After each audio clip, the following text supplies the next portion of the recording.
حسینا یا حسینا ہے وضو میرا تو ہی بخش دیتا ہے شاہیاں، تو ہی بخش دیتا ہے شاہیاں، تو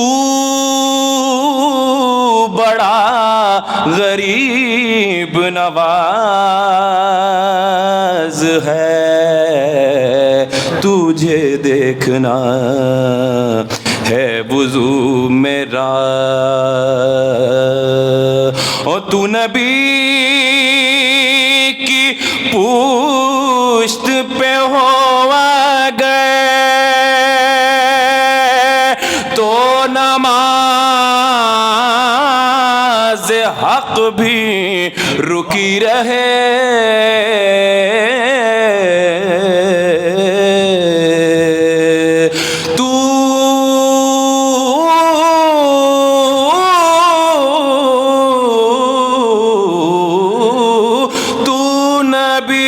پشت پہ ہو گئے تو نماز حق بھی رکی رہے، تو حسین ہے، تو حسین ہے، تو نماز کی بھی نماز ہے، تجھے دیکھنا ہے وضو میرا۔ اور تو کسی کو بخش دے بالوں پہ، تو کسی کو بیٹے عطا کرے،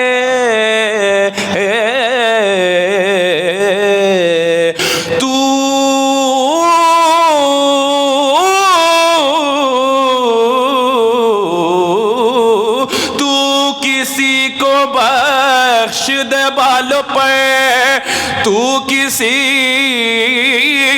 کو بیٹے عطا کرے، تیرے بچپنے کی ضدوں پہ بھی پروردگار کو ناز ہے، تجھے دیکھنا ہے وضو میرا۔ تو نبی کے کاندھے پہ ہو گئے تو خدا کی مرضی دکھائی دے،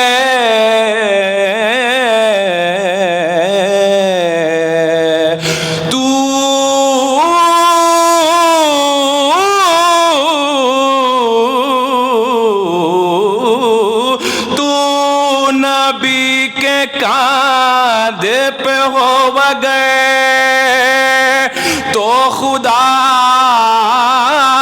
کی مرضی دکھائی دے، تیرے ہاتھ میں دو جہان ہے کہ نبی کی زلف دراز ہے، تجھے دیکھنا ہے وضو میرا، تو ہی بخش دیتا ہے شاہیاں، تو بڑا غریب نواز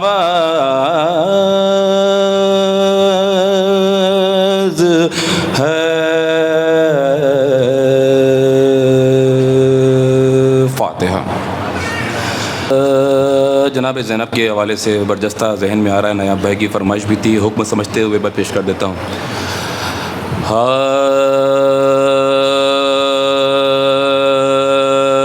شاہ کہتے تھے نہ تم اشک بہانا زینب، پیام بھی چل رہے ہیں بی بی کے حوالے سے. شاہ کہتے تھے نہ تم اشک بہانا زینب شکوے رنج کبھی لب پہ نہ لانا زینب. شاہ کہتے وصیتیں سنے مولا کی جناب زینب کے نام. یاد رکھنا مجھے تم شب کی نمازوں میں بہن. یاد رکھنا مجھے تم شب کی نمازوں میں بہن. کسی لمحے بھی مجھے بھول نہ جانا زینب.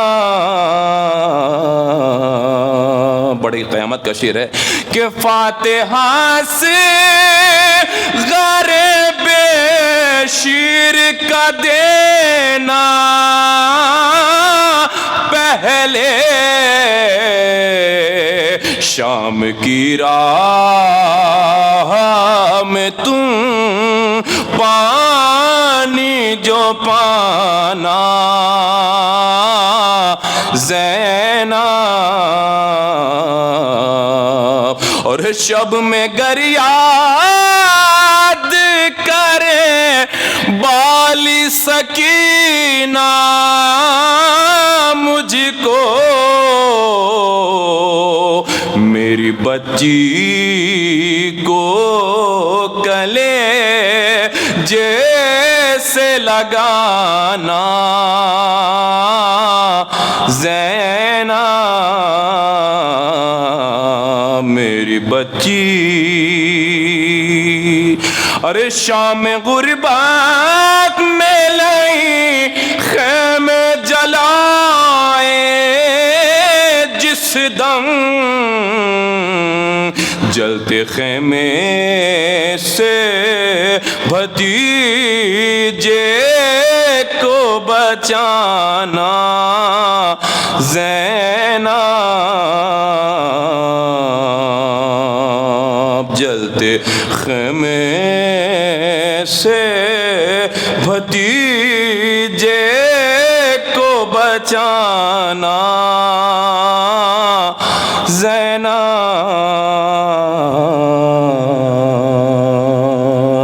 شاہ کہتے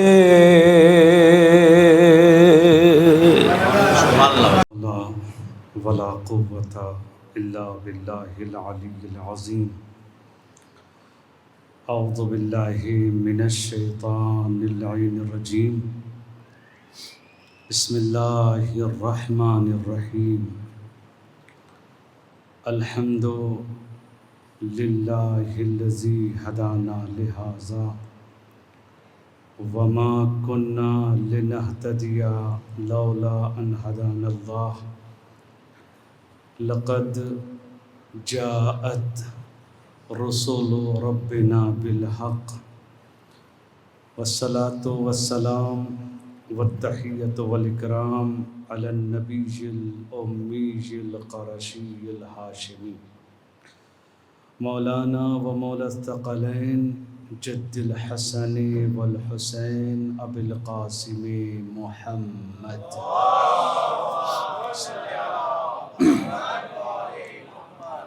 وآله الطيبين الطاهرين المعصومين المظلومين المنتخبين المنتجبين.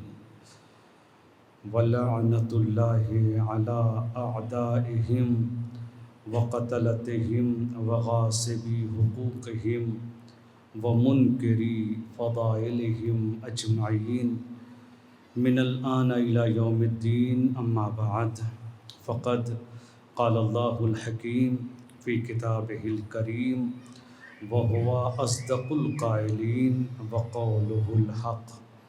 بسم اللہ الرحمن الرحیم۔ الم تر کیف ضرب اللہ مثلا کلمۃ طیبہ کشجرۃ طیبہ اصلها ثابت وفرعها فی السماء تؤتی اکلها کل حین بإذن ربها ویضرب اللہ الامثال للناس لعلہم یتذکرون۔ صلوات پڑھتے ہیں۔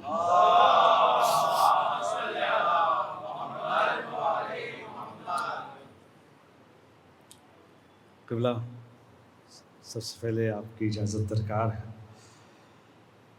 اور بڑودرہ والوں کی خوش نصیبی ہے کہ آپ جیسی ہستی ان کے درمیان موجود ہے، اور انشاءاللہ اللہ ہمیشہ ان کو آپ سے فیض حاصل کرنے اور آپ کو نئی نسل کی تربیت کرنے کی توفیق عطا فرمائے۔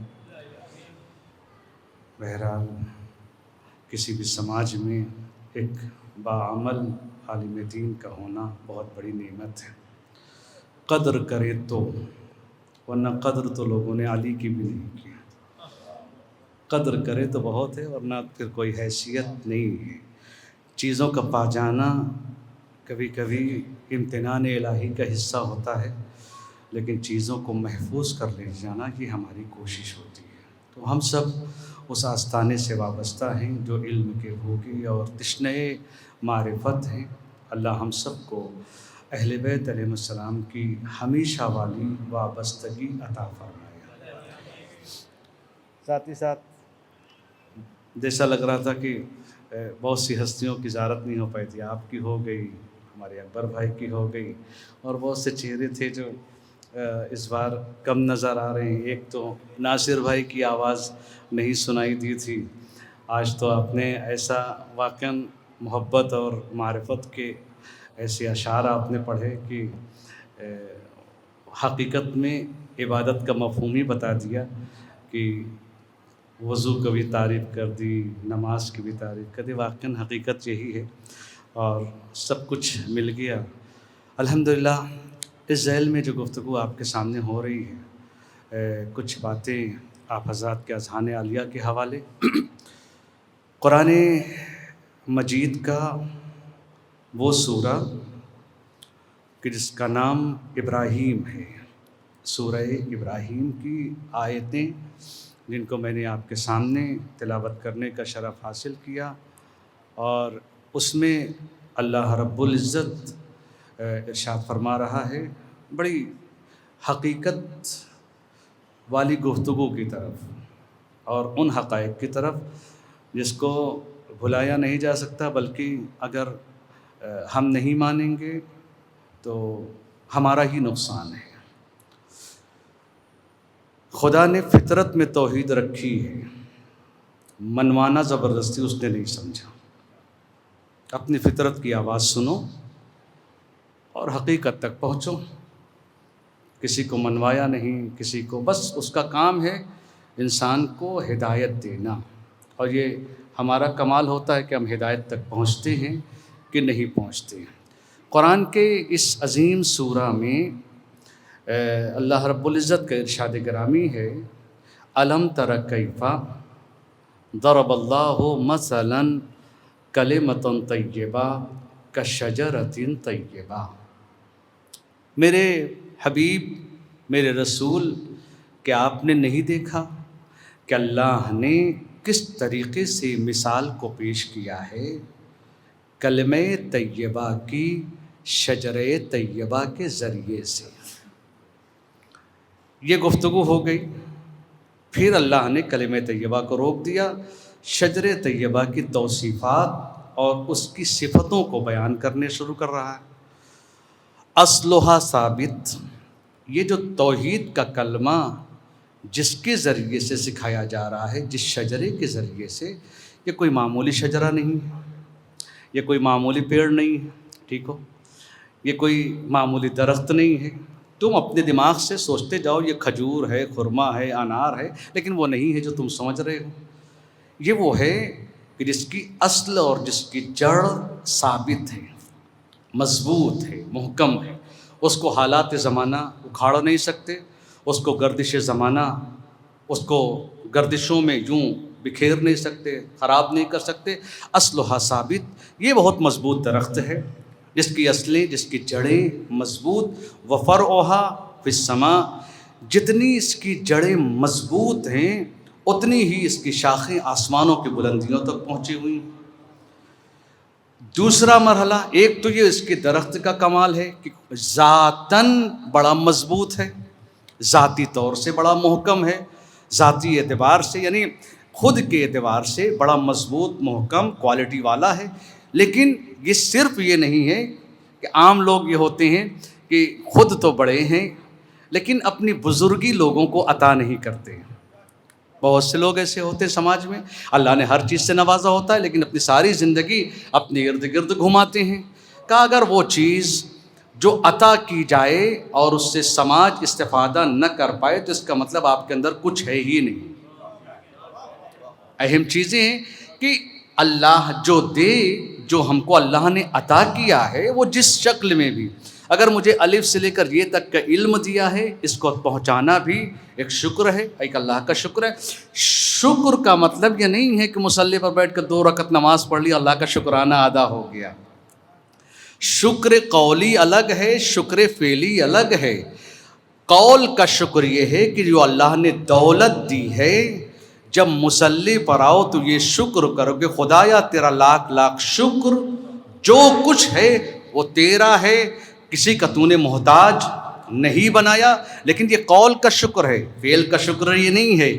فعل کا شکر یہ ہے کہ جب اللہ نے آپ کو بے نیاز بنایا ہے تو دوسروں کو بے نیاز بنائیے۔ آپ دوسروں کو بھی، ضرورتوں والوں کو، یہ نہیں کہ خالی اپنی ہی فکر، یہ ہمارا کام ہے۔ اب یہ کون سے لوگ ہیں جن کی کتاب قرآن نے ذکر کا شجر طیبہ؟ شجر طیبہ وہ ہے کہ جو ذاتی اعتبار سے بڑا مضبوط، بڑا محکم، آسمانوں تک، اس کی بلندیوں تک، تمام تر جس بلندی کو آپ سوچ سکتے ہیں اس بلندی تک اللہ نے شجر طیبہ کی شاخوں کو پھیلا دیا ہے۔ مگر یہ بھی یاد رہے، جب تم تشنہ معرفت ہوگے، جب تمہیں کسی چیز کی ضرورت ہوگی، یہ گرمیوں کا محتاج نہیں ہے، یہ سردیوں کا محتاج نہیں ہے، یہ کسی ہوا کا محتاج نہیں ہے، یہ کسی زمانے کا محتاج نہیں ہے۔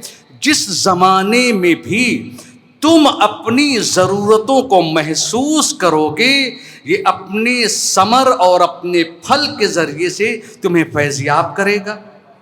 یعنی شجر طیبہ کی خاصیت یہ ہے۔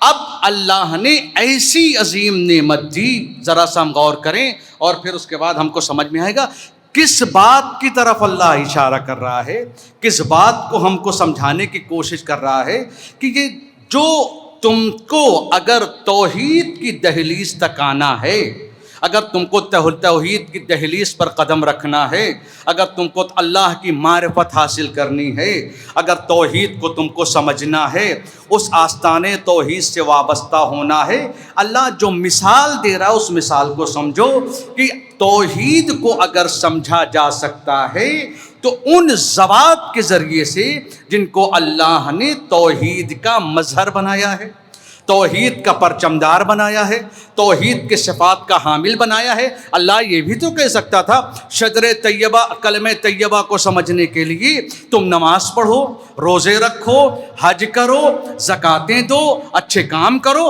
یہ اللہ اپنی توحید کو شجر طیبہ کے ذریعے سے سمجھانا کیوں چاہ رہا ہے؟ اس پاک نسل کے ذریعے سے اللہ اپنی توحید کو کیوں سمجھانا چاہ رہا ہے؟ اس لیے کہ ذہن انسانی میں توحید آ ہی نہیں سکتی ہے۔ جو توحید ذہن میں آ جائے وہ خدا نہیں ہے، وہ آپ کا مخلوق ہے، آپ اس کے خالق ہیں۔ خدا تو اتنا بے نیاز ہے، وہ ذہنوں میں آنے سے قاصر توجہ چاہتا ہوں، اس لیے کہ توحید کا مخالف ہے۔ قاصد کا میں نے لفظ استعمال کیا کیونکہ جو ذہن میں آ جائے، جو نہج البلاغہ میں مولا کائنات نے فرمایا کہ جو ذہنوں میں آ رہا ہے وہ خالق نہیں ہے، وہ مخلوق ہے، کیونکہ تم نے ایک تصویر ذہن میں بنائی ہے۔ خدا کی تصویر نہیں ہو سکتی، خدا کی جہت نہیں ہو سکتی، خدا کے ہاتھ پیر نہیں ہو سکتے، خدا کے لب نہیں ہو سکتے، خدا کی زبان نہیں ہو سکتی، خدا کا وجود نہیں ہو سکتا ہے۔ اس لیے کہ بندے کا کمال، میں ایک جملہ کہوں گا اور بات واضح کرتا چلوں، بندے کا کمال یہ ہے جس کے ایک ہاتھ خدا نخواستہ نہ ہو تو کہتے یہ انسان ناقص ہے، کسی کے ایک پیر نہ ہو کہتے یہ انسان ناقص ہے، اچھا خاصا چہرہ ہے صرف بولنے کی صلاحیت نہیں ہے کہا یہ انسان ناقص ہے۔ کیا کمال کیا ہے؟ کہا بندے کا کمال یہ ہے کہ اس کو ایک کامل جسم مل جائے۔ ظاہری اعتبار سے بندے کا کمال یہ ہے کہ اس کو ایک سالم مکمل جسم مل جائے۔ یہی فرق ہے، جو بندے کا کمال ہے یہی خدا کا نقص ہے۔ اگر بندے کو جسم مکمل مل جائے تو یہ با کمال، اور اگر خدا کے پاس جسم ہو تو وہ خدا ہی نہیں۔ توجہ چاہتا ہوں، جو بندے کے پاس جسم نہ ہو تو یہ بندہ نہیں، لائق ہی نہیں ہے۔ هل أتى على الإنسان حين من الدهر لم يكن شيئا مذكورا إنا خلقناه من نطفة أمشاج نبتليه وجعلناه سميعا بصيرا۔ یہ تو قابل ذکر نہیں تھا، جب ہم نے اس کو جسم دیا، زبان دی، نگاہیں دی تو اس لائق ہو گیا کہ اس کو کوئی پہچانے، اس کو کوئی جانے۔ بندے کا کمال یہ ہے کہ اس کو جسم ملے۔ اللہ کا کمال یہ ہے کہ اس کے پاس جسم نہ ہو، لیکن جس کے پاس جسم نہ ہوگا پہچانا کیسے جائے گا، جانا کیسے جائے گا، اس کو آپ کیسے پہچانو گے؟ آپ اس وقت چلتی ہوئی ہوا کم سے کم محسوس تو ہو رہی ہے، آپ ہوا کو کیسے پہچانیں گے؟ ہوا کے اظہار کا ذریعہ ہونا چاہیے، لیبورٹریز ہونی چاہیے، بڑے بڑے سائنٹسٹ ہونے چاہیے جو یہ بتائے جس انوائرمنٹ میں تم رہے ہو ایک ہوا نہیں ہے، پتہ یہ تم کو چلتا ہے ہوا مختلف قسم کی ہے، لیکن ہم جانتے نہیں ہیں۔ ان کو جاننے کے لیے ضروری ہے کوئی ایک ایسی شے ہو جو مظہر بنے کہ یہ کون سی ہوا ہے۔ توجہ چاہتا ہوں، کوئی ایک ایسی شے ہو جو یہ بتائے یہ ہوا کون ہے۔ توحید کا جسم نہیں، توحید کی زبان نہیں، توحید کا چہرہ نہیں، توحید کی زلفیں نہیں، توحید کی کملی نہیں، کچھ بھی توحید کے پاس نہیں۔ توجہ چاہتا ہوں، کچھ بھی نہیں ہے، لیکن توحید یہ چاہتی ہے کہ میں خدا زمانے کو پہچانا جاؤں، زمانہ مجھے پہچانے۔ آواز دی کنتو کنزم مخفیہ واحببت ان اعرف، میں تو چھپا ہوا خزانہ تھا لیکن دنیا جانتی نہیں تھی اس میں کوہ نور کون ہے، علم کی بستی کیا ہے، عزت کی بستی کیا ہے، جلالت کی بستی کیا ہے، قہریائی کی بستی کیا ہے، کبریائی کی بستی کیا ہے، کوئی نہیں جانتا تھا۔ مجھے کوئی پہچان سکتا ہی نہیں کیونکہ پہچان کے لیے جسم چاہیے، اس لیے کچھ ہستیوں کو ہم نے اپنے صفات کا مظہر بنا دیا۔ توجہ چاہتا ہوں، اپنے صفات کا مظہر بنا دیا۔ توحید کے اوپر اگر حرف نہ آئے، ایک جملہ چاہوں گا، ہو سکتا ہے کسی کے ذہن میں یہ بات چلے اگر اللہ بولے تو اس کی زبان کیسی ہوگی؟ جس کو اللہ کی زبان دیکھنا ہو وہ علی کو دیکھ لے، جس کو اللہ کی قدرت دیکھنی ہو وہ عید اللہ کو دیکھ لے، اور جس کو اللہ کا جمال دیکھنا ہو وہ علی کے چہرے کو دیکھ لے، جس کو اللہ کا جلال دیکھنا ہو علی کی ذوالفقار کو دیکھ لے۔ صلوات پڑھ دیجئے محمد و آل محمد۔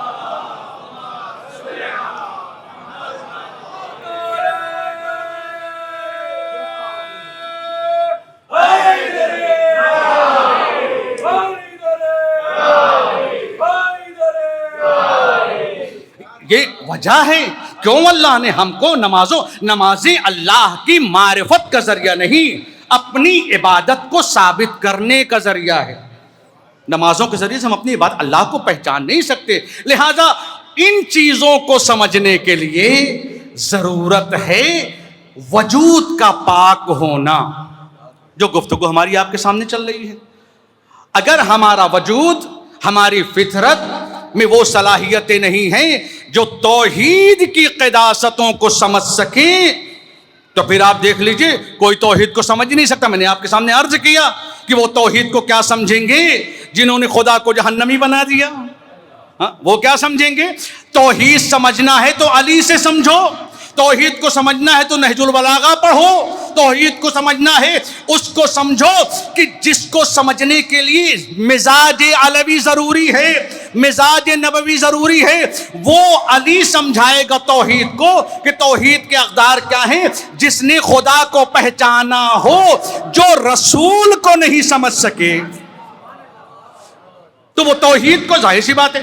تو اس کے لیے ضرورت کیا ہے؟ اس کے لیے ضروری ہے انسان یہ سمجھے کہ کون سی شے ہے جس کے ذریعے سے، میں نے عرض کیا کلمہ طیبہ تک تو ہم پہنچ نہیں سکتے، ہم پہنچ سکتے ہیں شجر طیبہ کے دہلیز تک. کلمہ طیبہ کو سمجھنے کے لیے ہم شجر طیبہ تک پہنچ سکتے ہیں، لیکن یہ شجر طیبہ اتنا زیادہ محکم اور مضبوط بلند و بالا ہے کہ اس کی بلندی تک پہنچنے کے لیے فطرت کی بلندی اور وجود کی طہارت بڑی ضروری ہے. بہت سے لوگ کہتے ہیں کہ ارے فلاں صاحب آپ نے دیکھا ہوگا کہ انہوں نے اپنی کتابوں میں ذکر نہیں کیا، انہوں نے اپنی کتابوں میں ان کی حدیثیں ذکر کی. بڑا زیادتی ہے، ظلم ہے اہل بیت عصمت و طہارت کے اوپر. لیکن میں ایک جملہ ہمیشہ کہتا ہوں، یہ ظلم علی کے اوپر نہیں ہے کہ تم نے علی کو نہیں مانا، یہ تمہارے اوپر ظلم ہے. اس لیے کہ پانی کو کسی کی ضرورت نہیں ہے، نہ پیو گے تو مر جاؤ گے. تمہیں زندہ رہنے کے لیے جیسے جسم کو زندہ رکھنے کے لیے پانی ضروری ہے، ویسے ہی نفس کی پاکیزگی کے لیے علی ضروری ہے. اگر علی کی طہارت سے وابستہ نہ ہو جاؤ گے، جملہ میں کہوں گا، میں فقہی مسئلہ، بعض ہمارے یہاں ایسے مسالک ہیں، الحمدللہ عالم دین بھی تشریف فرمائے، ایسے مسالک ہیں، اور میں یہ بات کہہ رہا ہوں اور ہمارے احسان بھائی اس کو ہم کو قید بھی کر رہے ہیں، یہ بات تمام فقہی مسلکوں میں یہ قید ہے کہ کتنے دن کے بعد بچہ پیدا ہو سکتا ہے، حمل کی مدت کیا ہونی چاہیے. اب اس میں مختلف نظریات ہیں، ان نظریات کو میں پیش کرتا ہوں. مکتب اہل بیت نے کہا 9 مہینہ، کسی نے کہا سال، کسی نے کہا 2 سال، کسی نے کہا 4 سال، یہاں تک کہ 6 سال تک کی باتیں ہیں. اگر 6 سال تک ابو جان گھر پہ نہ ہوں، توجہ ہے، اور بچہ اس دنیا میں آ جائے تو کہا نہیں یہ مدت حمل ہے. ہو سکتا ہو کہ رحم مادر میں کہیں نطفہ کھو گیا ہو، ابھی جا کر ملا ہے، کہ 6 سال تک مدت حمل ہو سکتی ہے. یہ فقہی مسئلہ ہے اور میں علماء اسلام کی بات کو ذکر کر رہا ہوں. آپ یہ سوچیں اگر کوئی انسان 4 سال کے سفر پر گیا ہو اور اچانک خاندان کا چراغ گھر میں مل جائے، واپس آئے، تو انسان سوچ بیٹھے گا نا کہ اپنا ہی چراغ ہے کسی اور کا ہے. سامنے کی باتیں ہیں. کوئی بھی انسان حقیقت کوئی دیکھیے، طہارتوں میں قوت اتنی ہے کہ خبیث بھی اپنی نسل کو طاہر بنانا چاہتا ہے. بڑی قوت ہے، خبیث بھی اپنی نسلوں کو طاہر بنانا چاہتے ہیں. یہی تو کہتے ہیں، یہی تو طہارتوں کی طاقت ہے، یہی تو طہارتوں کی طاقت ہے کہ جہاں پر باتیں چاہے جتنا ظلم کیا ہو، آخر لمحے کے اوپر آ کے کوشش یہ کیا کہ طہارتوں سے وابستہ ہو جائیں. لیکن میں ایک جملہ کہوں گا، میں جہاں پر بات کو اپنے روکی تھی کہ بہت سے لوگ کہتے ہیں فلاں نے اتنے لوگوں نے، اتنے راویوں نے، اتنے مورخین نے، اتنے محدثین نے، اتنے لوگوں نے اپنی کتابوں میں علی کو ذکر نہیں کیا، علی کے فضائل کو ذکر نہیں کیے، علی کے مناقب کو ذکر نہیں کیا، علی کی حدیثوں کو ذکر نہیں کیا. بھائی یہ علی کی کمی نہیں ہے، توجہ چاہتا ہوں، یہ علی کی کمی نہیں ہے، یہ ان کی کمی ہے، کیونکہ اللہ نے وعدہ کیا ہے، اے اللہ کے خاص بندو، انما یرید اللہ لیذھب عنکم الرجس اہل البیت ویطہرکم تطہیرا. مطلب بتایا کیا جا رہا ہے، اللہ نے تمہیں اتنا طاہر بنایا ہے، جو طہارت کا مفہوم ہے، اہل بیت اتنے طاہر ہیں کہ نہ یہ کسی نجاست تک جا سکتے ہیں، نہ کوئی نجاست ان تک آ سکتی ہے۔ بتایا یہ جا رہا ہے جنہوں نے علی کے فضائل ذکر نہیں کیے وہ علی کے فضائل نہیں چھپا رہے، اپنی حقیقت بیان کر رہے ہیں۔ صلوات پڑھ دیجئے محمد و آل محمد۔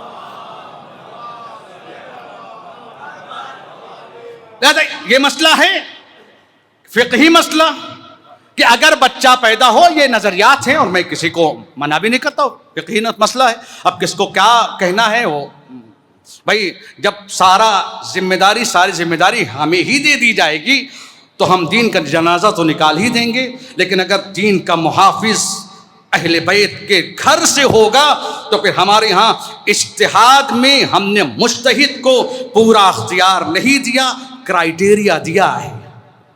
آپ اپنے من کی نہیں اہل بیت کی بات کریں گے۔ جس دن وہ مجتہد اپنی بات کرے ہم اس کے بات کو چھوڑ دیتے ہیں۔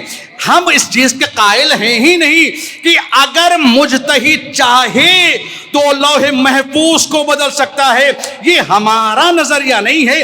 ہم لوح محفوظ کا اختیار صرف انہیں دیتے ہیں جن کو یہ اختیار اللہ نے دیا ہو، ہر ایک کے پاس نہیں کہ گلی اور چوراہے کا آدمی وہ اٹھے اور کہے اب یہ مولوی صاحب نے یہ لکھ دیا ہے تو اللہ لوح محفوظ کو بدل دے۔ نہ، ہمارے یہاں یہ لہذا کہا کہ 6 مہینہ مطلب 9 مہینہ، 1 سال، 2 سال، 3 سال، 4 سال۔ اب ظاہر سی بات ہے کوئی بھی انسان، پہلے زمانہ تو جنگوں کا ہوتا تھا انسان بھائی، جنگوں کا زمانہ ہے، لوگ جا رہے ہیں، چلے گئے سفر کے اوپر۔ آج تو الحمدللہ آپ کہیں بھی جائیے، دنیا کے سب سے ایک چھور سے دوسرے چھور پر بھی جائیے تو میرے خیال سے بہت لمبی جرنی اگر ہوگی تو 28-30 گھنٹے کی، اتنے میں تو آپ ہر جگہ پہنچ گئے۔ پہلے تو یہ ہوتا تھا کہ اگر ایک تجارتی سفر کرنا ہے تو سب کو الوداع کر کے جاتے تھے، پتہ نہیں آنا بھی نصیب ہو کہ نہ ہو۔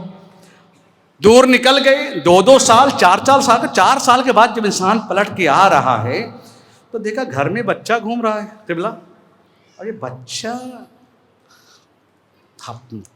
ارے سرکار آپ ہی کا ہے۔ بھائی کوئی بھی ہوگا، ڈی این اے مشین بھی نہیں ہے، لیکن کوئی ایسا دور نہیں تھا جب نسلوں کی پہچان نہ ہو سکے۔ توجہ چاہتا، ہر زمانے کی مشینیں الگ تھیں، ہر زمانے کا ہنر الگ تھا۔ مدینے کے مہاجر و انصار سفر پر جا رہے، نکل گئے دور دراز کے ایریے میں، 3 سال کے بعد پلٹ کے آئے، گھر میں آگوش میں بیوی کے بچہ، یہ کس کا؟ آپ کا ہے، بول بھی نہیں سکتا۔ مولانا صاحب پہلے ہی کہہ چکے ہیں 4 سال تک غائب رہو، بچہ تمہارا، بولے کیسے؟ کچھ کر نہیں سکتا۔ لیکن اس کو پتا تھا شاید آنے والے زمان میں کیا ہوگا اس کو یہ پتا نہیں ہے، لیکن اس کو ایک چیز کا پتا ہے کہ یہ بچے کو پتا کیسے چلایا جائے، جو روایات کی کتابوں میں ہے، بچے کو پتا کیسے چلایا جائے کہ یہ بچہ میرا ہے یا کسی اور کا ہے۔ تو کہتے مدینے والوں کے تاثرات ہوتے تھے، مدینے والوں کا طریقہ یہ ہوتا تھا جب طولانی سفر سے آتے تھے، کچھ کے بچے آغوش میں ہوتے تھے، کچھ کے بچے پیر بھی چلنے لگتے تھے یا گود میں لینے کے لیے تیار ہو جاتے تھے، گود میں لینے کے لائق ہو جاتے تھے۔ تو باپ لوگوں کا طریقہ کار یہ تھا، نیک باپوں کی میں بات کر رہا ہوں، نیک باپوں کا طریقہ کار یہ تھا، یا آغوش میں بچوں کو لیتے تھے یا کندھے پر سوار کرتے تھے، اس گلی میں جا کر کھڑے ہو جاتے تھے جس گلی سے علی گزرتے تھے۔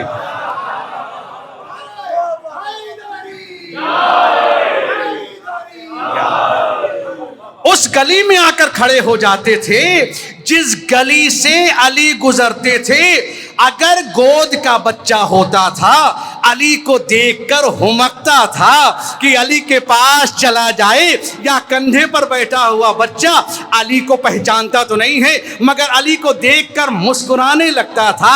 نگاہیں بتاتی ہیں علی کا عشق اس کے اندر ہے، علی کو پہچانتا نہیں ہے لیکن تاثرات علی کے جانتا ہے، تو دیکھ کر مسکرانے لگتا تھا۔ لوگ یہ سمجھتے تھے یہ بچہ مسکرایا ہے، یہ بچہ ہمکا ہے، باپ کی آغوش میں ہمک رہا ہے، تو اب اس کے لیے ضرورت نہیں ہے کہ معلوم کیا جائے، خود علی کی محبت یہ بتاتی ہے کہ یہ بیگانہ نہیں ہے، اپنا ہی ہے۔ اسی لیے رسول نے کہا تھا یا علی لا يحبك الا طيب الولادہ ولا يبغضك الا خبيث الولادہ۔ چہرے مت دیکھنا، علی کا ذکر کرتے رہنا، جو علی کا ذکر سنے مسکرا دے وہ پاک ہے، اور جو اٹھ کر جانے وانے منہ بنانے لگے تو اب پوچھنے کی ضرورت نہیں ہے ابا کا نام کیا ہے، خود سمجھ جانا۔ صلوات پڑھ دیجئے محمد و آل محمد پر۔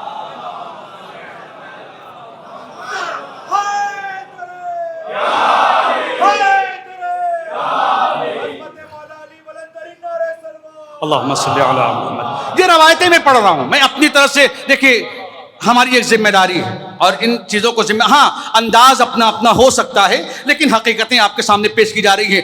یہ ان لوگوں کی بات ہے جو پاکیزہ ہوتے ہیں، پاکیزگیوں کو حاصل کرنے کے لیے کوشش کرتے ہیں۔ اب تاریخ میں کچھ ایسے لوگوں کے بارے میں بھی ملتا تھا جب لوگ بیٹھ کر اپنے پاکیزہ شجروں کا تذکرہ کرتے تھے، ان کو برا لگتا تھا۔ بھائی یہ نسلوں کی باتیں کیوں کی جا رہی ہے؟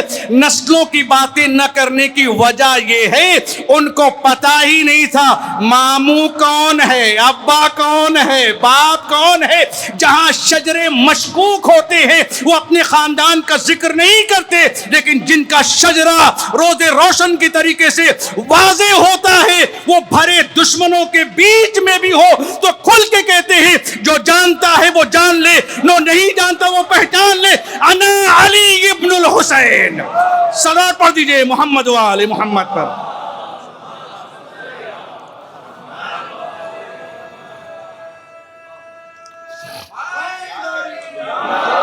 یہاں چھپانے کی بات نہیں ہے، ہمارے یہاں چھپائی نہیں جاتی چیزیں، ہمارے یہاں بتائی جاتی ہیں، کیونکہ ہم شرمندہ لوگ نہیں ہیں جو اپنے آباء و اجداد کا نام لینے میں شرم آئے۔ میں یوں کہوں ہم تو اس سے وابستہ ہیں کہ جس کو اللہ نے وہاں خلق کیا جہاں پر انسان حالت نجاست میں جا نہیں سکتا ہے۔ اب دنیا سمجھے اور دنیا پہچانے، علی کو جانے اور علی کی عظمت کو پہچانے۔ دنیا نجاستوں کی حالت میں حرم تک جا نہیں سکتی، اور علی اتنا طاہر ہے کہ اللہ نے کعبہ اس کا زچہ خانہ بنا دیا۔ اب یہاں سے فرق پڑتا ہے، جتنا طہارتوں میں اور نجاستوں میں فاصلہ ہے اتنا علی اور اصحاب میں فاصلہ ہے۔ صلوات پڑھ دیجئے محمد و آل محمد پر۔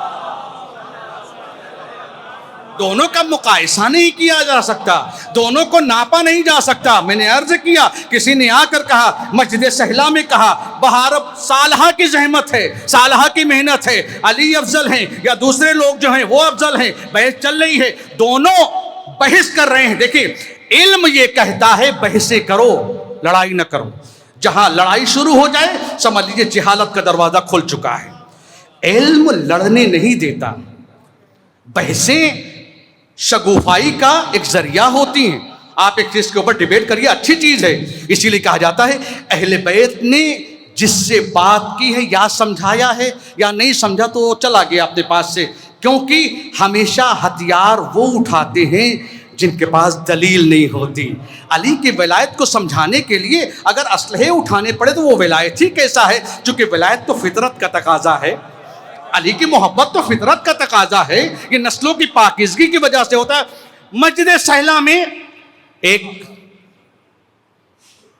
علی کا چاہنے والا اور ایک علی کا دشمن تو نہیں ہے لیکن دوسروں کو علی سے افضل سمجھتا ہے۔ توجہ چاہتا ہوں، بڑی لمبی بحث ہے امام کے اوپر، مسجد سہلہ کا واقعہ ہے، تو دونوں میں بحثیں ہو رہی، دونوں دوست ہیں۔ آخر میں یہ بحث پہنچی کہ ایک کام کرتے ہیں، جو بھی جیت جائے گا دوسرا انسان اس کے مذہب کو اختیار کر لے گا۔ دونوں نے طے کر لیا، لیکن مسئلہ یہ ہے کہ جیت ہی نہیں پا رہے ہیں۔ کبھی کبھی جیت نہ پانا اس میں مصلحت ہوتی ہے کہ بہرحال تاکہ گفتگو اور آگے ہو، گفتگو آگے بڑھنے سے فکریں کھلتی ہیں، جب فکریں کھلتی ہیں تو انسان کے تفکرات آگے بڑھتے ہیں، حقیقتوں تک انسان پہنچنے کی بات کرتا ہے۔ تو بات یہ ہوئی کہ ایسا کرتے ہیں، کل جو سب سے پہلے اس مسجد میں آئے گا، توجہ، سب سے پہلے جو مسجد میں آئے گا، جو وہ فیصلہ کرے گا، اس کا فیصلہ ہی فصل الخطاب ہوگا، اور وہ جو فیصلہ کر دے گا اسی کو ہم مان لیں گے کہ کون افضل، کون افضل۔ مسجد میں آ گئے، پوچھا انہوں نے، آپ سنیے، دیکھیں، جتنا بڑا جرم، توجہ چاہتا ہوں، جتنا بڑا جرم باطل کو قبول کرنا ہے، اتنا ہی بڑا جرم حق کو چھپانا بھی ہے۔ اس کو غور کرنے کی ضرورت ہے۔ جتنا بڑا جرم باطل کو چھپانا ہے، قبول کرنا ہے، اتنا ہی بڑا جرم حق کو چھپانا بھی ہے۔ اللہ نے ہمیں حکم دیا ہے کہ جس طریقے سے باطل کا انکار کرو، اسی طریقے سے حق کا اظہار بھی کرو۔ ڈرنے کی ضرورت کیا ہے؟ علی ایسا تو نہیں ہے کہ بتانے میں شرم آئے، ایسا تو نہیں ہے۔ علی سے وابستگی انسان کو بلندیاں عطا کرتی ہے۔ پوچھا آ کر کہ پوچھنے کے بعد ایک جملہ کہتے ہیں، یہ بتائیے ہمارے بیچ میں کافی دنوں سے، ساجد میاں کافی دنوں سے ہمارے بیچ میں اختلاف اس بات کے اوپر ہے کہ علی افضل ہیں یا علی کے ماں سوا افضل ہیں۔ ہمارے درمیان ایک مقابلے کی کیفیت ہے، ذرا آپ حکم بن کے ہمارا فیصلہ کر دیجئے، علی افضل ہیں، توجہ، علی افضل ہیں یا علی کے مقابلے جن کو ہم لا رہے ہیں وہ افضل ہے۔ بتانے والا اپنا جواب دے کر چلا گیا۔ اس نے یہ نہیں کہا کہ علی افضل ہے، توجہ، اس نے یہ نہیں کہا کہ یہ مفضول یا علی افضل، ایک دم پیار سے، بڑے متانت کے ساتھ، بڑی ملائمیت کے ساتھ، بڑے پیار سے صاحبان عقل کو دلیل دے کر چلا گیا آنے والا۔ اور آنے والا کہتا ہے، ایک جملہ کہتا ہے تلوار کو ڈنڈے کے مقابلے میں رکھ کر یہ کہا جائے کہ یہ تلوار ڈنڈے سے تیز چلتی ہے، توجہ چاہتا ہوں، یہ تلوار اس ڈنڈے سے تیز چلتی ہے، یہ تلوار کی توہین ہے، اعزاز نہیں ہے۔ بتا کر آنے والا یہ چلا گیا، اگر علی کو سمجھنا ہے، علی کو افضل مانو، کسی کے ساتھ مقابلہ کرنا یہ علی کی توہین ہے۔ صلوات پڑھ دیجئے محمد و آل محمد پر۔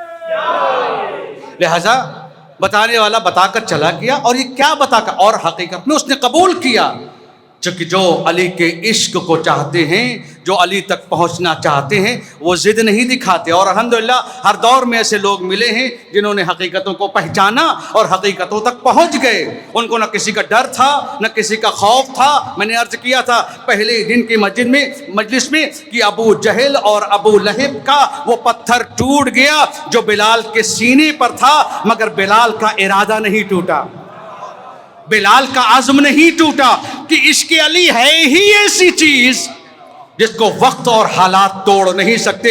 اسی لیے کہا جاتا ہے، بہت سے لوگ یہ کہتے ہیں کہ جب سے علی کی بزم میں آئے ہیں مشکلات آ گئی ہیں، پریشانیاں آ گئی ہیں، مشکلات سے دوچار ہو گئے ہیں، اقتصادی مسائل، خاندانی مسائل، رشتوں کے مسائل، اس کے مسائل، اس کے مسائل، فلانے کے مسائل۔ میں نے ان سے ایک جملہ کہا، علی کو پانا بھی چاہتے ہو اور مصیبتوں سے بچنا بھی چاہتے ہو؟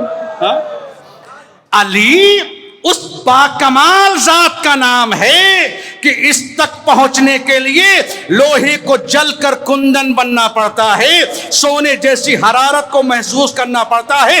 علی وہ عام جوہر نہیں ہے جو بازاروں میں مل جائے۔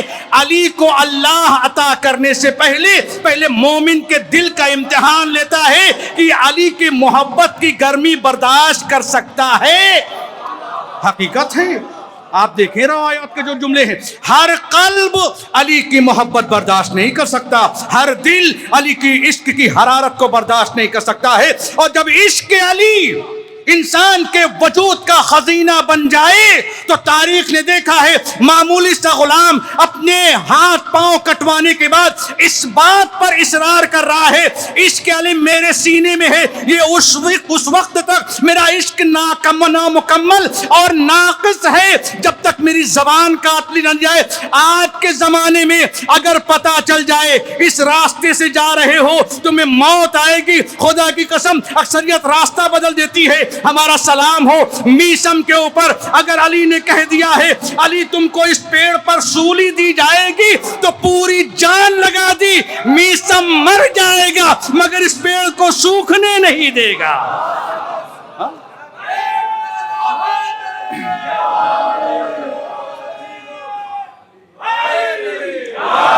اس کو سمجھنے کی ضرورت ہے۔ عشق علی ہر قلب میں نہیں آتا، ہر صلب میں نہیں آتا، ہر نسل میں نہیں آتا۔ یہی وجہ ہے جس نے علی سے محبت کی، جس نے علی کو سمجھا معراج کا سفر ہے، رسول کا سفر ہے، اللہ نے بلایا ہے سبحان الذی اسری بعبدہ لیلا من المسجد الحرام الی المسجد الاقصی، بلایا اس لیے ہے تاکہ اپنی برکتوں کو دکھایا جا سکے، بلایا اس لیے ہے تاکہ نجم کو دکھایا جا سکے، خورشید کو دکھایا جا سکے، ہر جگہ پہنچے، ہر آسمان پر، روایت کے جملے ہیں، ہر آسمان پر پہنچنے کے بعد نبی کی نگاہیں ہیں جو کسی کو دیکھتی ہیں آگے بڑھ جاتی ہیں، کسی کو دیکھتی ہیں آگے بڑھ جاتی ہیں، ساتوں آسمان تک نبی گئے، ایک چہرہ ہے جو ہر آسمان پر نظر آ رہا ہے۔ کسی نے جیسے ہی جبرائیل نے دیکھا نبی حیرت میں ہے، یا نبی اللہ کیا دیکھ رہے ہیں؟ علی کو دیکھ رہے ہیں، توجہ چاہتا ہوں، یا نبی اللہ آپ کسے دیکھ رہے ہیں؟ علی کو دیکھ رہے ہیں۔ جب اللہ نے علی کو فرش پر بھیجا تو عرش والے پریشان ہو گئے کہ زمین والے صبح شام علی کو دیکھتے ہیں، ہمیں علی دکھتا نہیں، ہماری مجبوری ہے، رکوع میں ڈال دیا ہے پڑے ہوئے ہیں، سجدے میں ڈال دیا ہے پڑے ہوئے ہیں، زمین عرش علی سے فیضیاب ہو رہی ہے، عرش علی سے خالی ہے، ان کی زبان میں عرش پر ہمیں علی دکھتا نہیں ہے۔ جب فرشتوں کا اصرار بڑھا اللہ نے ہر آسمان پر ایک علی رکھ دیا کہ جب تمہیں علی کو دیکھ کر ایمان مضبوط کرنا ہو۔ یہ معراج کے سفر کا واقعہ ہے، پیغمبر جب بھی جاتے ہیں، اور پھر یہیں پر جب بات آتی ہے، اب جب بات آئے گی ایک جملہ اور آپ کے زحمت کو تمام، جب بات آئے گی، کبھی کبھی لوگ کہتے ہیں ابھی کیا ہڈیوں کی بات کرنا، ابھی کیا نسلوں کی بات کرنا، ابھی کیا، ایک صاحب نے کہا اب تو ہڈیاں کتے نہیں کھاتے، ہم نے کہا کتے نہیں کھاتے، توجہ چاہتا ہوں، ہاں یہ کیسی بات ہے؟ نسلوں کی طہارت کے اوپر توجہ کرو، چوراہوں پر شادیوں کے فیصلے نہیں کیے جاتے، ایک دیدار میں عشق نہیں ہو جاتی، اسی لیے کہا جب راستہ چلتے ہوئے محبت ہوتی ہے تو وہ محبت کھو بھی جاتی ہے۔ آپ دیکھ لیں 2 دن سے محبت ہے، ہم آپ کے بغیر جی نہیں سکتے، شادی ہو گئی اب ساتھ میں جی نہیں سکتے، ہاں ایسا ہوتا ہے نا، کتنا ہوتا ہے، اس کا مطلب وہ محبت نہیں ہے، جس کو تم محبت کہتے ہو وہ محبت نہیں ہے، محبت فداکاری سکھاتی ہے، جس کے بغیر جی نہیں سکتے تھے کم سے کم جینے کے اسباب تو مہیا کر دو، یہ ایسا نہیں۔ لہذا نسلوں کی بات، شجروں کی بات، شرافتوں کی بات، امیر شام نے لکھا، آخری بات، امیر شام نے نہج البلاغہ میں مولا کائنات کا مکتوب موجود ہے، آپ کا لیٹر موجود ہے جو لکھا، امیر شام نے یہ لکھا کہ کاہے کے لیے ہم لوگ لڑ رہے ہیں، ہم عبد مناف کی اولاد سے ہیں، توجہ چاہتا ہوں، ہم عبد مناف، ہم قریش ہیں، لڑنے کی کیا ضرورت ہے؟ میں نے کہا جتنا باطل کو ماننا جرم ہے اتنا ہی حق کو چھپانا جرم ہے۔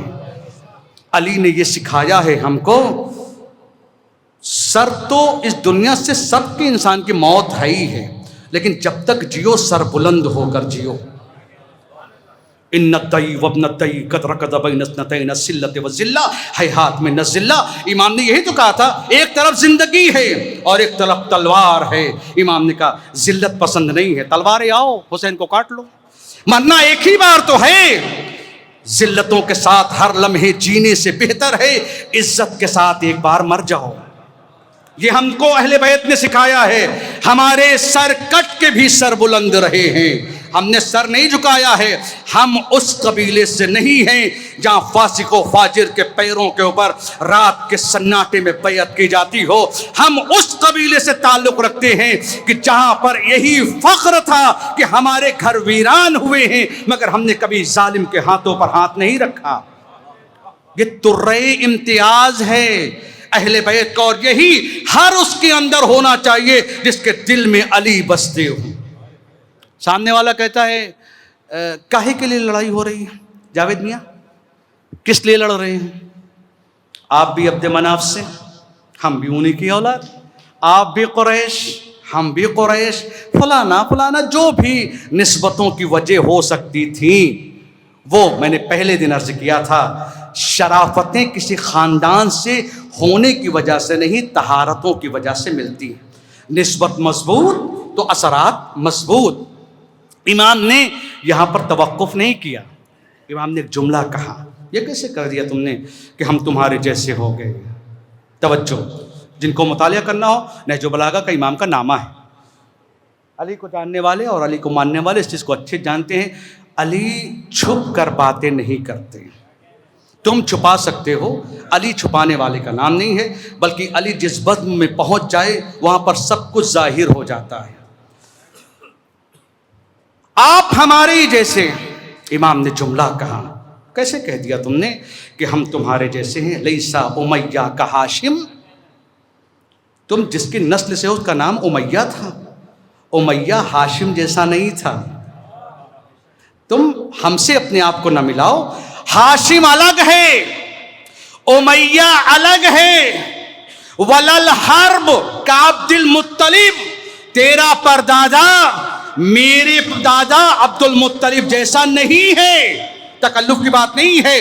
لیسا امیہ کا ہاشم ولل حرب کا عبد المطلب ولا ابو سفیان کا ابی طالب ولا سریح کل ولا. جملہ امام نے فرمایا کہ دیکھو تم ہمارے جیسے نہیں ہو، نہ تمہارا دادا ہمارے دادا جیسا، نہ تمہارا باپ ہمارے باپ جیسا. پھر ایک جملہ کہا ولل تلیق کل مہاجر ولسریح کل لسیق. اپنے آپ کو پہچانو اور ہمیں پہچانو. مہاجر ان کے جیسے نہیں ہیں جن کو آزاد کیا گیا ہے. تم آزادوں کے بچے، ہم مہاجر کے بچے.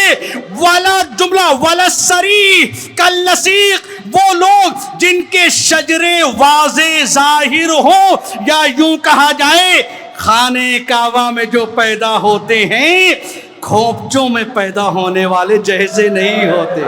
صلوات پڑھ دیجئے محمد و آل محمد پر.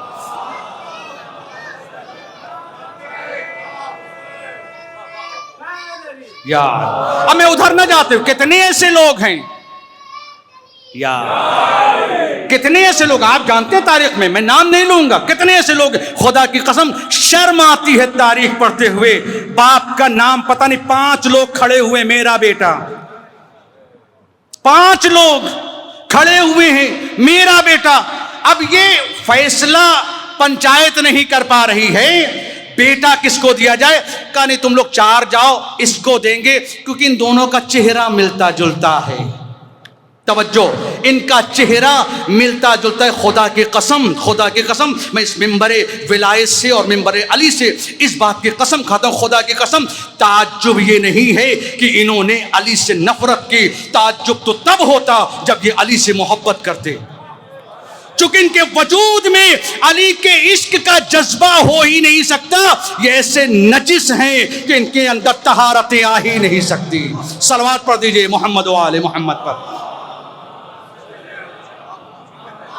الحمدللہ آج پوری دنیا میں، آج کے دور میں دیکھ رہا ہوں آپ حق پرستوں کی لسٹ بنا لیجئے، بڑھتی چلی جا رہی ہے. الحمدللہ علی ہمارا نہیں ہے، علی پاکیزہ لوگوں کا ہے. میرا سید ہونا شرف نہیں ہے، میرا علی والا ہونا شرف ہے.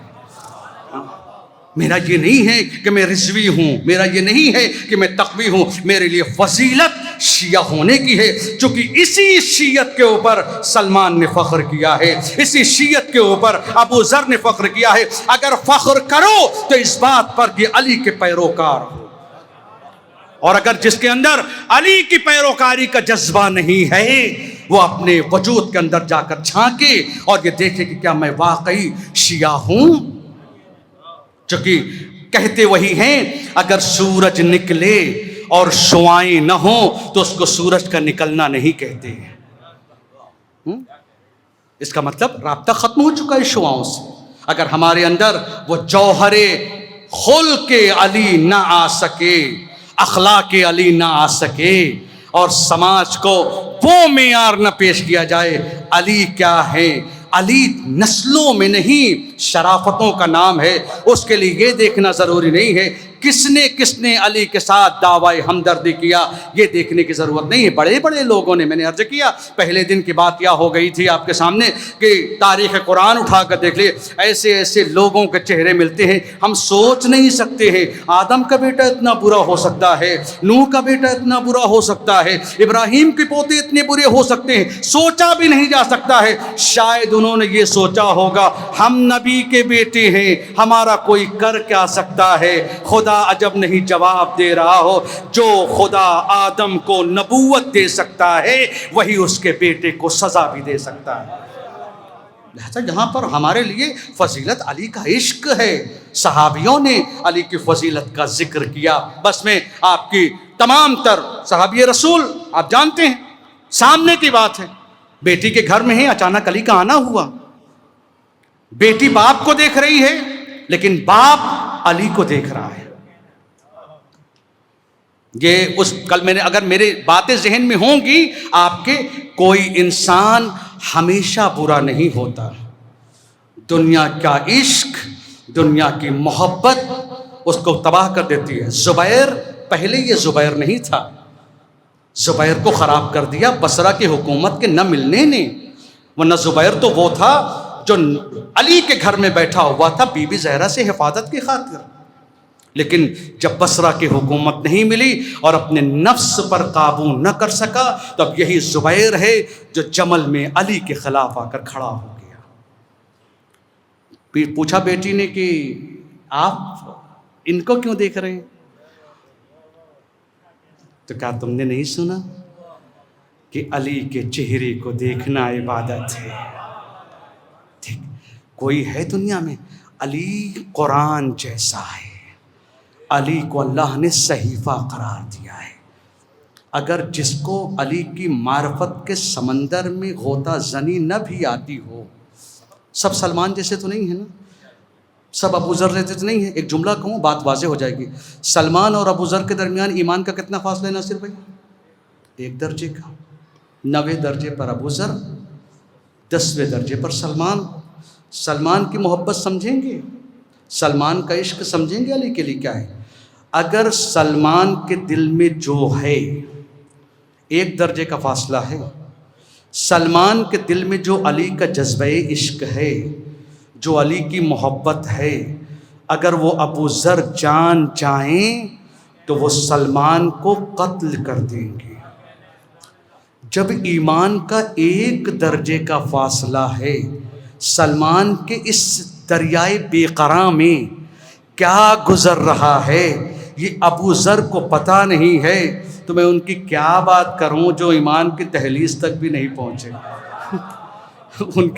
ان کی بات کرنے کی کوئی ضرورت ہی نہیں۔ ابو ذر نہیں جانتے، سلمان جانتے، لیکن جب علی کا عشق ابو ذر کے وجود کے اندر جوش مارتا ہے، ممبر پر کوئی بھی ہو کھڑے ہو جاتے ہیں، غلط، یہ آپ کی جگہ نہیں، اٹھیے یہاں سے۔ بھیج دیا گیا شام کی طرف، وہاں پہنچے، وہاں بھی یہی ٹوکم ٹاکی، وہاں پر بھی یہی بول چال، بھیج دیا گیا ربضے کی طرف۔ کیا ضرورت تھی اتنی زحمتوں کو اٹھانے کی؟ توجہ ہے آپ کی؟ آخری فقرہ اور زحمت تمام۔ کیا ضرورت تھی اتنی زحمتوں کو اٹھانے کی؟ ساری دنیا تو چپ تھی، آپ بھی چپ ہو جاتے۔ کبھی کبھی کہنا ہم سے کیا مطلب ہے، کیا بولے مولانا صاحب، کچھ بدلا جا نہیں سکتا ہے، چپ ہی ہو جاؤ۔ ابو ذر تم کو بولنے کی کیا ضرورت ہے؟ دربار خلافت سب خاموش ہیں، یہ 5 وقتہ نمازی ہیں، سارے کے سارے حج بھی کرنے جاتے ہیں، سارے کے سارے رسول کی بزموں والے بھی ہیں، سب کچھ ہے. جب کوئی نہیں بول رہا ہے تو آپ کیوں بول رہے ہیں؟ یہاں سے بھگائے گئے وہاں پر، وہاں بھی بول رہے ہیں. رفضہ میں غربت آ گئی، اکیلے ہو گئے، کوئی ساتھی نہیں، اتنی زحمتیں اٹھانے کی ضرورت کیا ہے؟ عجب نہیں ابو ذر آواز دیں، جس وجود میں علی آ جاتا ہے وہ خاموشی نہیں سکھاتا، وہ ظلم کے سامنے جھکنا نہیں سکھاتا.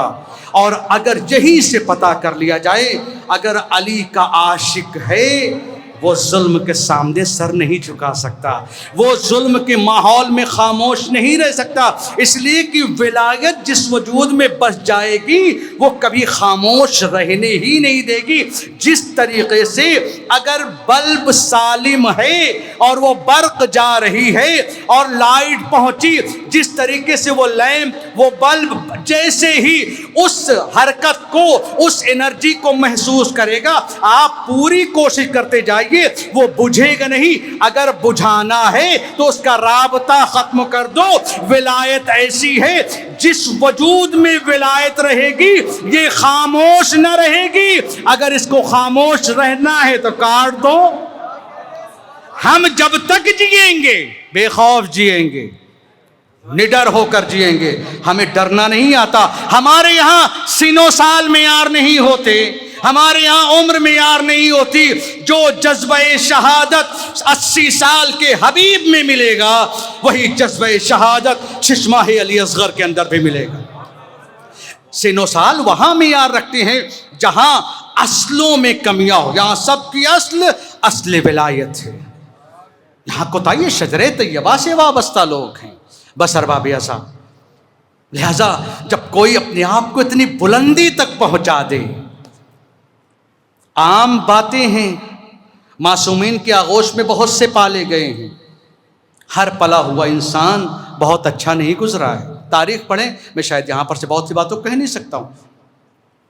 ہر آغوش کا پالا اچھا نہیں ہے، لیکن جنہوں نے اپنے وجود کو عشق علی اور عشق اہل بیت میں ملا دیا، فنا کر دیا، وہ زندہ جاوید آج تک ہیں. اب آپ اس سے منزلت سوچیں. معصومین کی محبت کے بغیر، ان کے عشق کے بغیر عبادت نہیں ہے. ٹھیک ہے، معصومین کے لیے کیا معصوم کسی کے لیے یہ کہہ سکتا ہے کہ میرے لیے دعائیں کرو، مجھے یاد کرو؟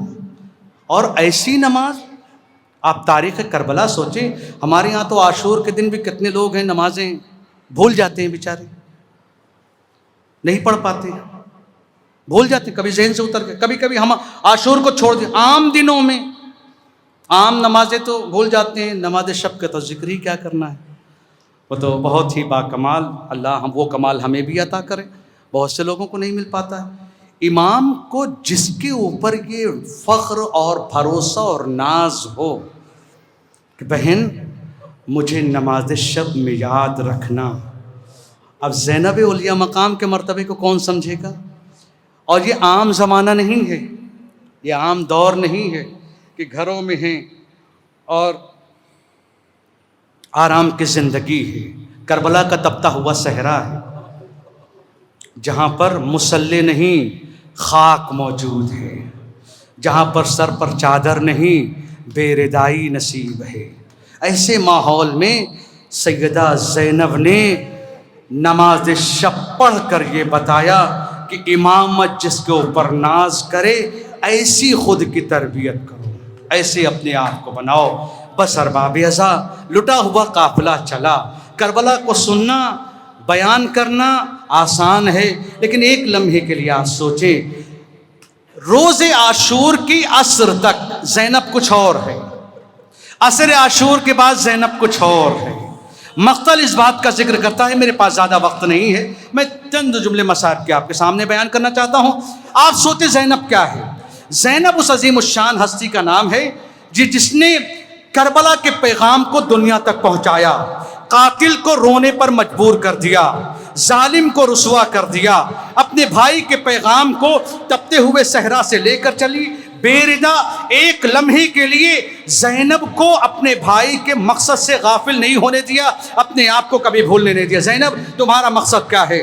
حسین تمہیں کربلا تک کس لیے لائے ہیں؟ اور عشق حسینی ایسا زینب کے وجود کے اندر کہ اگر بھائی کو نہ دیکھے تو زینب بے قرار، بھائی کو نہ دیکھے تو زینب مضطرب، بھائی کو نہ دیکھے تو زینب پریشان۔ عبداللہ تمہارے ساتھ شادی تو کر رہا ہوں لیکن زینب کو حسین سے ملاتے رہنا، کیونکہ حسین کے بغیر نہیں رہ سکتی، حسین کے دیکھے بغیر نہیں رہ سکتی۔ ارباب اعزا، جو بہن اپنے زندہ بھائی سے ایک لمحے کا فراق نہ چاہتی ہو، آپ یہ سوچے جب وہ حسین آیا ہوگا۔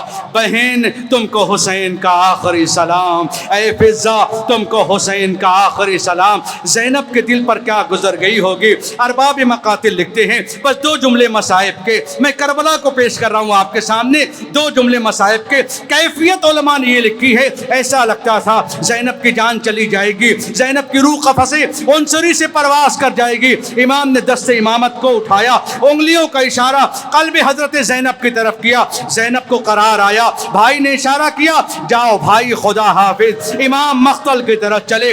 بس ارباب اعزا دو جملے سنیے، امام مقتل کی طرف چلے ہیں، امام نے جنگ کی جوہر دکھائے۔ مقتل یہ کہتا ہے، امام مقتل کی طرف جاتے ہیں، دشمنوں سے حملہ کرتے ہیں، دشمنوں کو پیچھے ہٹاتے ہیں، اچانک آواز آتی ہے، بھیا کوئی آواز دیتا ہے بابا، کوئی آواز دیتا ہے چچا۔ مقتل سے امام واپس آتے ہیں، کئی مرتبہ امام مقتل کی طرف گئے، کئی مرتبہ امام خیمے کی طرف آئے۔ کبھی سکینہ لپٹ جاتی ہے، کبھی زینب لپٹ جاتی ہے، کبھی ام کلثوم، اے بابا ہمیں مدینے پہنچا دیجئے، اے بابا اس نرغے میں ہمارا کون ہے، اے بابا آپ تو چلے جائیں گے ہمارا کون ہوگا۔ اے عزادارو وہ منزل بھی آئی کہ جب زہرا کا لال پشت ذوالجناح پر جھومنے لگا، آواز آئی، یا ایتھا النفس المطمئنہ ارجعی الی ربک راضیۃ مرضیہ۔ حسین گھوڑے سے زمین کی طرف چلے، تیروں نے ہاتھ پھیلا کر حسین کا استقبال کیا۔ عزادارو یہی وہ منزل تھی۔ زینب دوڑی مقتل کی طرف، کبھی مقتل کی طرف، کبھی خیمے کی طرف، کبھی بیویوں کو سمجھانا، کبھی بھائی کو دیکھنا۔ مقتل یہ کہتا ہے جب وہ آخری منزل آئی، جب شمر ملعون ایک مرتبہ امام کو کھینچتا ہوا نشیب کی طرف لے کر چلا۔ عزادارو یہی وہ منزل تھی۔ زینب ٹلے زینبیہ پر کھڑی، کبھی ام کلثوم کو دلاسا دے رہی ہے، کبھی رباب کو دلاسا دے رہی ہے، پھر نشیب کی طرف آئی، لیکن بھرے نرغے میں اپنا کوئی نظر نہ آیا۔ اے پسرے ساتھ میرے بھائی کو بچا لے، کوئی جواب نہ آیا۔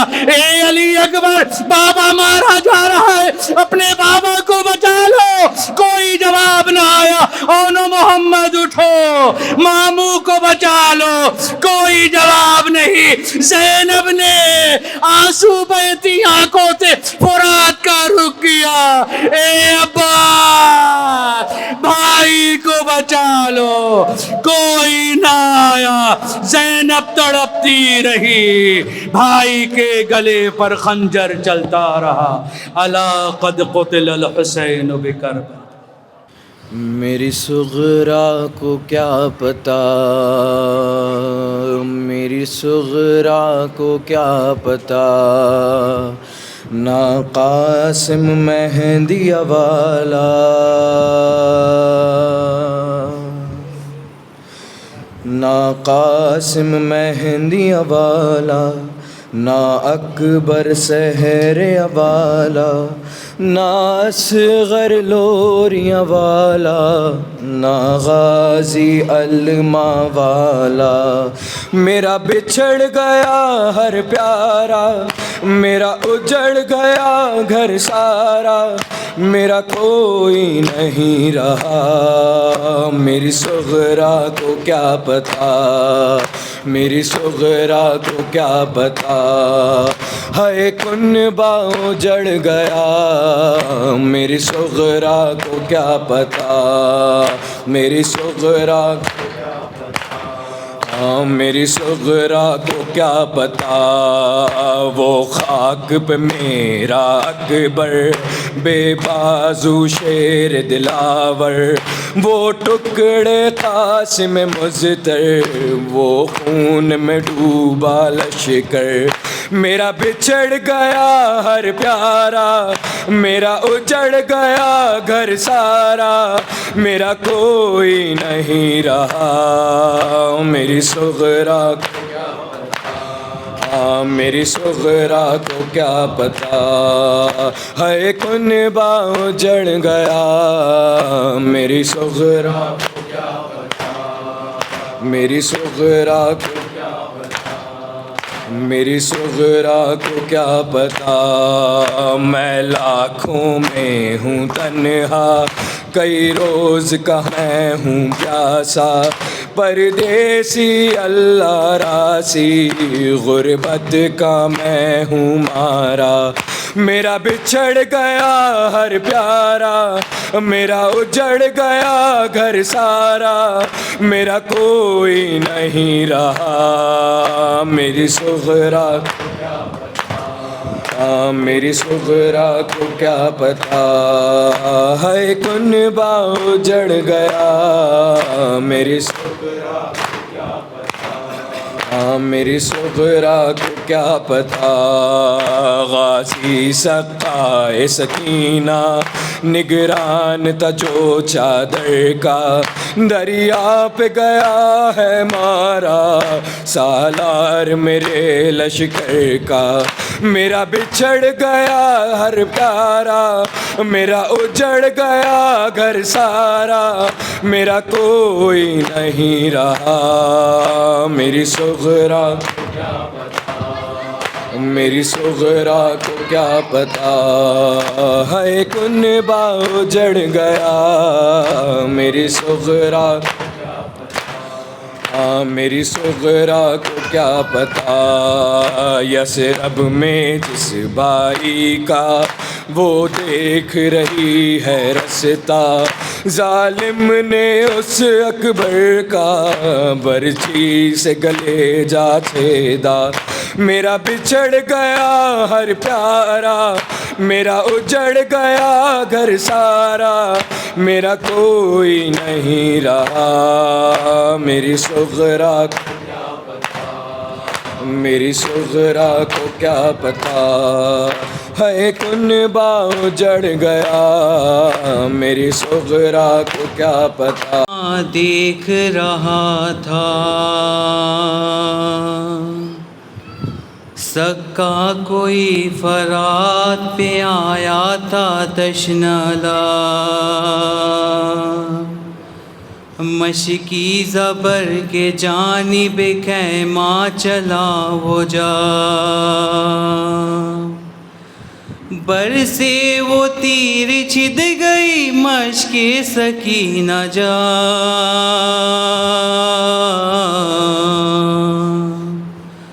رویا حلم فرات وفا مشک اور سا، گونجی مقتل میں شہیدی کی صدا،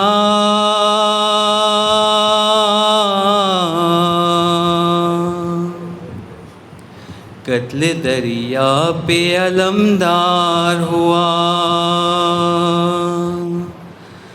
قتل دریا پہ علمدار ہوا،